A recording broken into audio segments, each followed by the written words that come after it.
Williams then back on attack and did his wrist roll with a head bob before making a cover for another 2 count.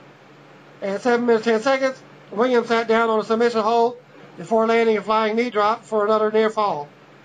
Sabu then blocked a corner attack and apparently landed a DDT, but it seemed to take the most out of Sabu anyways. Sabu made a cover for a 2 count, followed with a back elbow smash for another near fall. Before flying off with a corner leg whip, Sabu tried to follow up with another move off the chair, but Williams drop kicked the chair into the crotchal region. Williams followed with a gut-wrench suplex for a 2 count. Sabu then nailed clothesline, and Williams went to the outside to take a breather. Hebner stepped in front of the chair to tell Sabu no on a flying move. Hebner eventually moved. Williams eventually walked back to ringside. Sabu eventually hit a sort of a flip dive. Sabu tried another flip dive onto the table, but Williams moved and Sabu crashed through the table. Suddenly a whistle was heard. Where's Fonzie?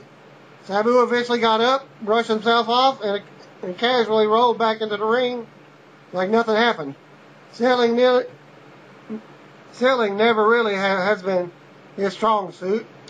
The chair eventually came into play again, and the ref took his eye off the ball, setting up Williams to hit Sabu with a belt shot. Williams made the cover for the win. And he retains his title. Backstage, Chrissy Hemme is with Mr. Anderson for another classic Hemme Anderson interview. Anderson mocked Pope for not liking or trusting him. What am I going to do? Not that, he said. Anderson said he came here to win matches and win championships. Wait, no backstage politics or back office dealings? Or no looking for a spot or raising the bar? Wow, so refreshing. Anderson then gave a shout out to his congregation of a-holes in the Impact Zone. Match number 3, Madison Rayne with Tara versus Velvet Sky of the Beautiful People. Not much in this match. Basically, Velvet wins the match after about 4 minutes, 43 seconds. Tara did try and use the helmet. Didn't work.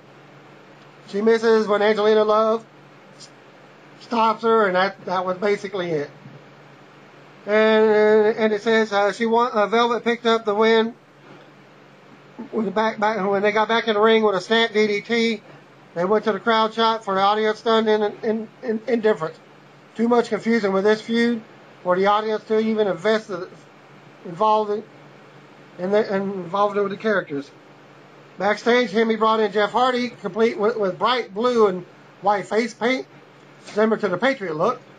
He looked like an ice cream flavor at Baskin Robbins. Hardy had a quick word on Kurt Angle, then gave a shout out to RVD watching at home. Impact Zone, they quickly went from a knockouts match to a Hardy interview to Rhino entering the ring for the Falls Count Anywhere match against Abyss. No sign of Abyss at first.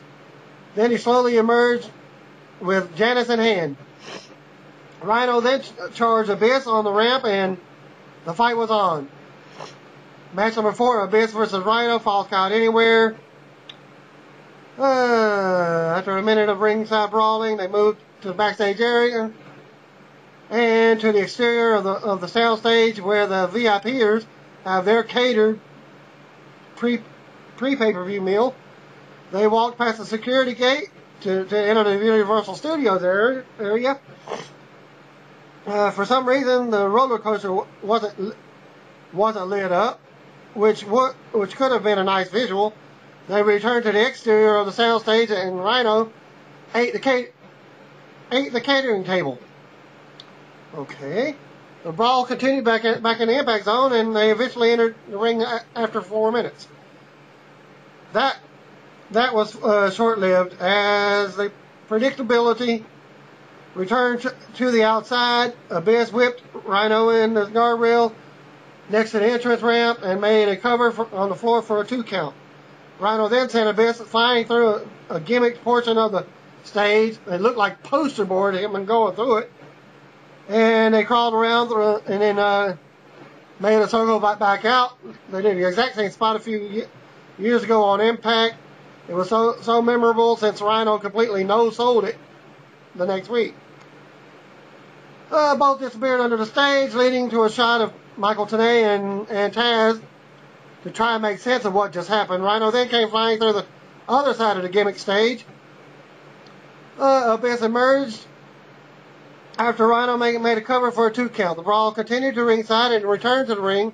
Abyss tried to block out the chance for Rhino as he approached the guardrail. Abyss took apart the guardrail and grabbed one section of it, which he brought into the ring to prop up in the corner. Rhino then came back with a clothesline and a cookie sheet shot to the head 3 times. Rhino followed with a belly-belly suplex. Then set up for the gore.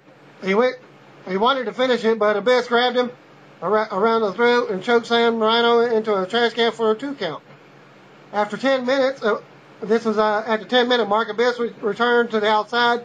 When looking for Janice, Abyss retrieved his weapon of choice and returned to the ring himself. Abyss became preoccupied with referee Slick Johnson, allowing Rhino to stun Abyss with the gore center in the ring. Rhino made a cover, but Abyss kicked out of it in time. Abyss then came right back with a black hole slam and made a cover for a 2 count.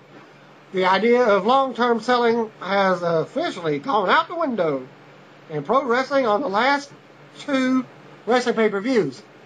Abyss then reset and wanted a powerbomb into the railing, but Rhino countered into a clothesline. Rhino wanted the gore part 2, but Abyss sidestepped and Rhino ate the rail. Abyss then hit the black hole slam part 2 for the pin and the win. Post-match, Abyss yelled into the camera to Dixie Carter and was saying something I couldn't understand him, but this is why I'm doing a report from the internet. They are coming. 10, 10, 10 as a reminder at Bound for Glory. Get ready, Dixie, because they're coming for you. And he said it in conclusion. Okay, and the match ended at the 12-minute, 37-minute mark, and what have you. They go to a segment, it's a video package with Kevin Nash and Sting versus Jeff Jarrett. And Impact Zone, Wolfpack Music hits, Kevin Nash and Sting. Today says he has more questions than answers on this. Today also gave a shout out to Hulk Hogan recovering from more back issues. Jeff Jarrett came out alone as the first half of the opposition. Samoa Joe follows out with an extra spring in a step as the 2 sides jockey for position.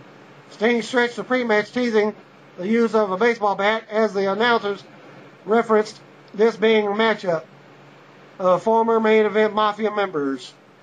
And that I'm going to put it as part 2 coming up.